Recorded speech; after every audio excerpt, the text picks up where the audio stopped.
नर्मदा नदी के पास एक नगर था, कंचनबटी। वहां के राजा का नाम मलय केतु था। नर्मदा नदी के पश्चिम में बालूहटा नाम की मरुभूमि थी, जिसमें एक विशाल पाकड़ के पेड़ पर एक चील रहती थी।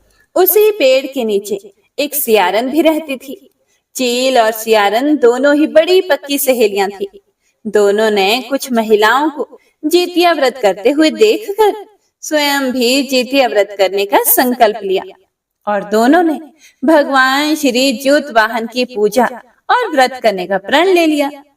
लेकिन हे प्रिय भक्तों, जिस दिन दोनों को व्रत रखना था, ठीक उसी दिन शहर के एक बड़े व्यापारी की मृत्यु हो गई और उसका दाह संस्कार उसी मरुस्थल पर किया गया जहां पर चील और सियारन रहा करती थी। मुर्दे को देखकर सियारिन को अब भूख लगने लगी थी। मुर्दा देखकर वह खुद को रोक ना सकी और जिसके कारण उसका व्रत टूट गया। लेकिन दूसरी तरफ चील ने अपने ऊपर संयम रखा और नियम व श्रद्धा से अपना व्रत पूरा किया और अगले दिन व्रत का पारण भी किया। फिर उसके बाद अगले जन्म में दोनों सहेलियों ने ब्राह्मण परिवार में पुत्री के रूप में जन्म लिया। उनके पिता का नाम भास्कर था। चील बड़ी बहन बनी और उसका नाम शीलवती रखा गया। शीलवती की शादी बुद्धिसेन के साथ हुई। सियारिन छोटी बहन के रूप में जन्मी और उसका नाम कपूरावती रखा गया। उसकी शादी उस नगर के राजा मलय केतु से हुई।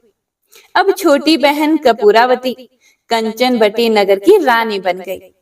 भगवान ज्योत वाहन के आशीर्वाद से बड़ी बहन शीलवती के 7 बेटे हुए। लेकिन इधर छोटी बहन कपूरावती के सभी बच्चे जन्म लेते ही मर जाते थे। कुछ समय के बाद शीलवती के 7 पुत्र बड़े हो गए। वे सभी राजा के दरबार में काम करने लगे। कपूरावती के मन में उन्हें देखकर ईर्ष्या की भावना आ गई। इस जलन की भावना में एक दिन कपूरावती ने राजा से कहकर शीलवती के सभी बेटों के सर कटवा दिए और फिर उन 7 सिरों को 7 नए बर्तन मंगवाकर उसमें रख दिया और लाल कपड़े से ढककर शीलवती के पास भिजवा दिया। यह देखकर भगवान ज्योतवाहन ने मिट्टी की सहायता से 7 भाइयों के सिर बनाए और सभी के सिर को उसके धड़ से जोड़कर उन पर अमृत छिड़क दिया। इससे उनमें जान आ गई और 7 युवक जिंदा हो गए और खुशी खुशी घर लौट आए। जो कटे हुए सर रानी ने भेजे थे, वे फल बन गए। दूसरी ओर रानी कपूरावती बुद्धिसेन के घर से बच्चों की मृत्यु का समाचार सुनने के लिए वह व्याकुल थी। जब काफी देर सूचना नहीं आई तो कपूरावती स्वयं बड़ी बहन के घर गई। वहां सबको जिंदा देखकर तो वह सन्न रह गई और वह बेहोश हो गई। जब उसे होश आया तो बहन को उसने सारी बात बताई और अपनी गलती का प्रायश्चित भी किया। भगवान ज्योतवाहन की कृपा से शीलवती को पूर्व जन्म की बातें याद आ गई। वह कपूरावती को लेकर उसी पाकड़ के पेड़ के पास गई और उसे सारी बातें बताई और अपने पूर्व जन्म के जेतिया व्रत के बारे में भी बताया। यह सब जानकर कपूरावती ने यह व्रत पूरे विधि विधान से किया और इस व्रत से कपूरावती ने भी संतान सुख प्राप्त किया। हे प्रिय भक्तों, इस तरह यह व्रत संतान सुख की प्राप्ति के लिए जगत में प्रसिद्ध हुआ। तो प्रेम से बोलिए ज्योतवाहन भगवान की जय। हे प्रिय भक्तों, अब सुनिए जेतिया व्रत की एक और कथा, जो कि इस दिन अवश्य ही सुननी चाहिए। एक बार 2 बहनें थीं, जिनका नाम था चूलिया और सियरिया। चूलिया बड़ी मेहनती थी और गरीब भी थी और वह मजदूरी करके अपना और अपने बच्चों का पेट पालती थी। लेकिन सियरिया गलत आचरण वाली थी, जो हमेशा ही मौज और ऐश करती थी और चूलिया से वह जलती भी थी। हर वक्त सियरिया यह सोचा करती थी कि चूलिया इतनी खुश कैसे रहती है।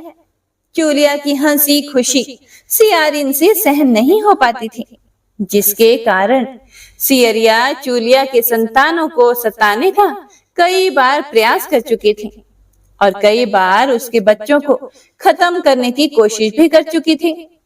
लेकिन हे प्रिय भक्तों, चूलिया की तपस्या और व्रत के कारण उसके बच्चे हमेशा सुरक्षित बच जाया करते थे। एक दिन सियरिया चूलिया के सभी बच्चों को लेकर जंगल में लकड़ी चुनने के लिए लेकर गई और वहां जंगल में लकड़ियां चुनते चुनते जब बच्चे थक गए तो थोड़ी देर के लिए वे सो गए। बच्चों को सोता देखकर सियरिया ने सभी बच्चों का सिर काट दिया और टोकरी में रखकर वापस घर आ गई और चूलिया को वह टोकरी भेंट में दे दी और कहने लगी, दीदी, मैं जंगल से आपके लिए नारियल लाई हूँ, इसे बच्चों को पिला देना। चूलिया ने उस टोकरी को उठाकर देखा भी नहीं और किनारे पर रख दिया और अपने बच्चों का इंतजार करने लगी। जब शाम से रात हो गई और बच्चे वापस नहीं आए तो वह बड़ी परेशान हुई और बहुत ही करुण स्वर में जोर जोर से रोने लग गई। करुणा भरी पुकार को सुनकर, उसके रोने चिल्लाने को सुनकर देवी पार्वती जी से और भगवान शंकर से रहा नहीं गया। तब देवी पार्वती जी ने महादेव जी से कहा, हे प्रभु, कोई दुखियारिन बहुत रो रही है, उसके रोने में बहुत दर्द छिपा हुआ है, ये मुझसे सहन नहीं हो रहा। हे प्रभु, हमें चलकर देखना चाहिए कि कौन रो रहा है और क्यों रो रहा है। तब महादेव जी कहने लगे, देवी, ये मृत्यु लोक है और यहाँ पर यह सारी साधारण सी बात है। लेकिन पार्वती जी के हठ के कारण महादेव जी को उनके सामने झुकना पड़ा और चूलिया के पास जाकर उसके रोने का कारण पूछने लगे। महादेव जी के पूछने पर चूलिया ने अपने रोने का सारा कारण विस्तार से उन्हें बता दिया। शंकर जी ने जब ध्यान लगाया तो उन्होंने चूलिया के बच्चों को जंगल में मृत पाया। यह जानकर देवी पार्वती बड़ी दुखी हुई। तब उनके अनुरोध करने पर भगवान शंकर ने उन बच्चों को पुनर्जीवित कर दिया। बच्चे नींद से उठकर मौसी को ढूंढ रहे थे, लेकिन मौसी वहां पर थी नहीं। हे प्रिय भक्तों, बच्चे डर कर किसी तरह भटकते भटकते घर पर पहुंच गए और उनकी मौसी ने उनके साथ जो कुछ भी किया था उन्होंने अपनी माँ के सामने सब सच सच बता दिया। यह सब सुनकर चूलिया सियारिन के पास जाकर लड़ने लगी कि तुम मेरे बच्चों को जंगल में अकेला छोड़कर क्यों आई। दोनों बहनों में लड़ाई शुरू हो गई और ये लड़ाई 7 दिन 7 रात तक चलती रही, किंतु इस लड़ाई का कोई हल नहीं निकला। जिसके बाद दोनों ने उस जंगल में तपस्वी को घटना सुनाई।